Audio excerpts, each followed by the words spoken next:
I said that I was going to tell you the truth. This is part of it. A trusted television. Strikes. We're back and we have breaking news. Moments ago, CNN teams on the ground saw low-flying jets and they heard what it seemed to be airstrikes. This took place near the Ukrainian port city of Kherson. CNN's Nick Payton-Walsh is there. Nick, tell us more about what you just saw and heard.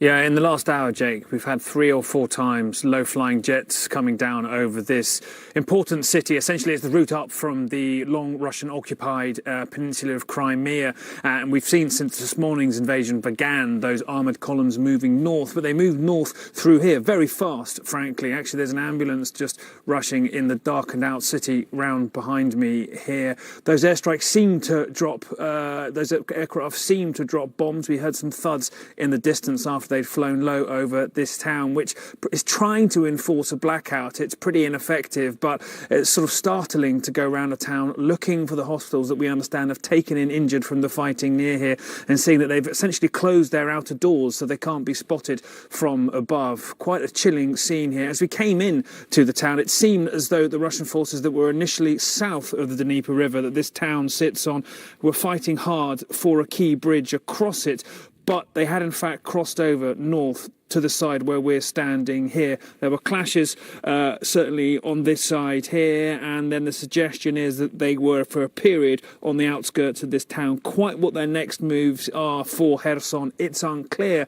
We heard small arms fire in the distance around this town in the dark a little earlier on, and there are suggestions that some Russians may have gone west and also others to the east too. But this a key strategic city for the passage north from Crimea up to those separatist areas, Jake. All right, Nick Payton-Walsh in southern Ukraine. Thank you so much. Be safe. On the Russian side of the border, you're looking at mobile artillery, howitzers, heading towards Ukraine this morning from Russia. And that's where CNN's Fred Pleitgen is right now, just on the other side of the border from Kharkiv, Ukraine. Fred, and you've been watching Russian rockets fired into Ukraine, Russian artillery rolling past on the road to Ukraine. We should note, Putin does not apparently have any issue with these images of his unprovoked war on neighboring sovereign country being broadcast to the world.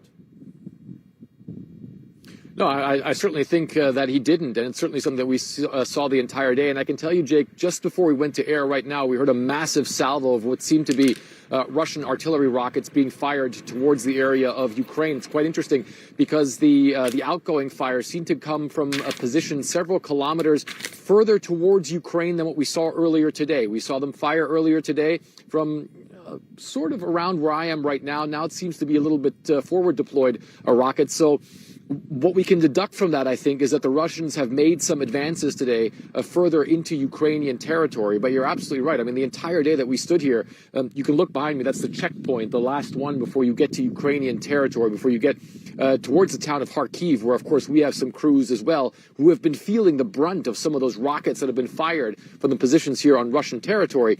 There have been military convoys going through that checkpoint through the entire day. And you're right, Jake, to point out that there were heavy howitzers that went through there. There were main battle tanks that we saw that still had their treads completely full of dirt because obviously they were dug into positions here around this area and then just took the main road to go into Ukraine. And then also lots of convoys with massive amounts of troops as well. So from the vantage point that we have here, which again is the last checkpoint before you reach Ukrainian territory, this invasion certainly does seem to be very, very big, and it seems to be the case that it's ongoing and indeed accelerating as time goes on. There have been a lot of convoys that were parked out here that then drove in, and it really showed no sign of letting up. It's gotten a little bit more quiet now, but at the same time, we are hearing those artillery rockets still very much being fired at Ukrainian territory, Jake. All right, Fred Pleitgen on the Russian side of the border. Thank you so much. Let's talk about all this with Democratic Senator Jack Reed.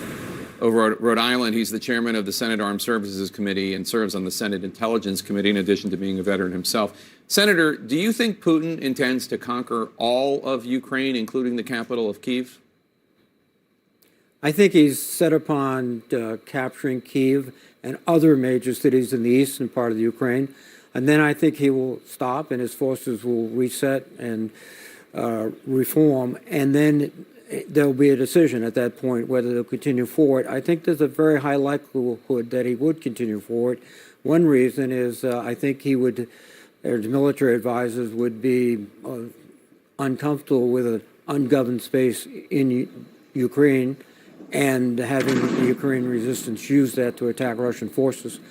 There's a very good chance that he will take the whole country. Do you think that he'll just have an occupying force of hundreds of thousands of Russian troops for an indefinite period of time?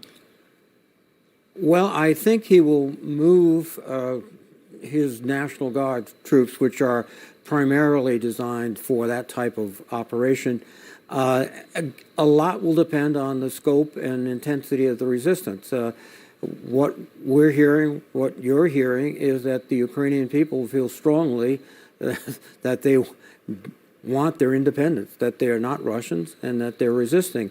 We're getting reports that there's, in some places, significant resistance by Ukrainian military forces, but it's sporadic because they don't have the numbers nor the ability to move with the same ease as the Russians. So, again, I think the judgment will be what is it literally costing the Russians in terms of the lives of their soldiers and military personnel, and what does it cost them internationally, both in terms of economics, but in terms of just international condemnation. Clearly, sanctions from the U.S., the U.K., and the EU have not deterred Putin from waging this unprovoked, undeclared war on a sovereign state. Do you think anything can stop him at this point? I think the sanctions will be an impediment to his economy, obviously. I think you'll see more sanctions. And one of the issues with sanctions is not just imposing them, but sustaining them, because they do take a while to have a full, powerful effect.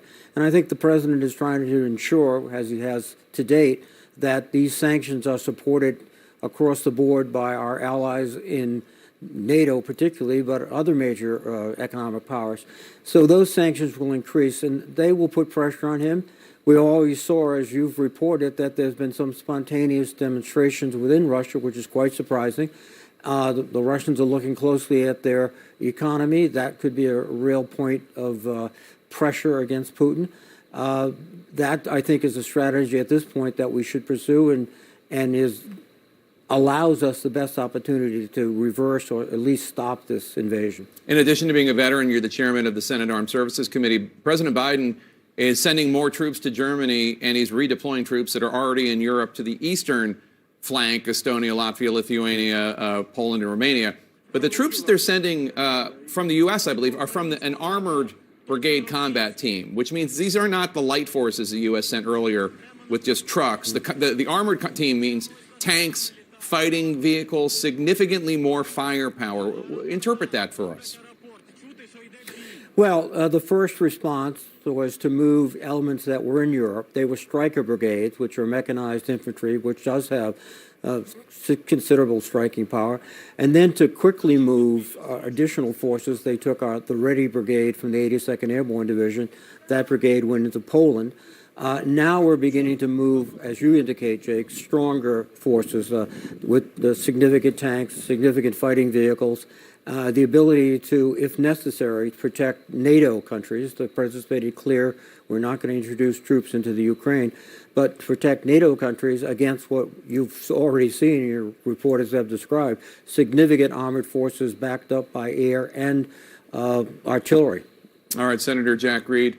Rhode Island, Mr. Chairman, thank you so much for your time today. Appreciate it. Coming up next, Thanks, Russian forces have seized Chernobyl, the site of the worst nuclear disaster in the history of the world. We're going to talk to a former NATO Supreme Allied Commander about why Russia might want that site. Stay with us. President Joe Biden's first State of the Union address coverage.